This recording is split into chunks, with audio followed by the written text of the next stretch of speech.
You can see that this patient has been getting some blistering on the arch of their foot. Now this can be caused by an orthosis sitting too closely against the arch, maybe being too prominent, having a sharp edge. In this case, we've determined that the arch height is just too high, so we're going to heat up the orthotic shell and decrease its height.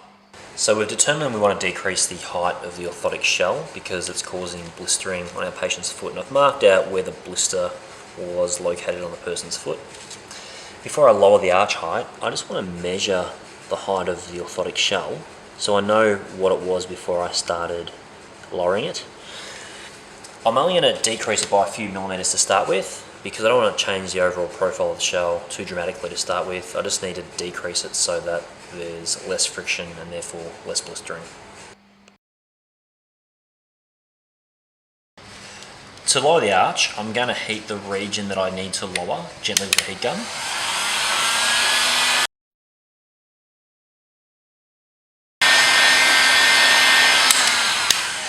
Intermittently, I'm going to check to see if the polypropylene is softening, and you can see as I push on the bench, it's starting to deform, so I know that it's soft enough to reshape.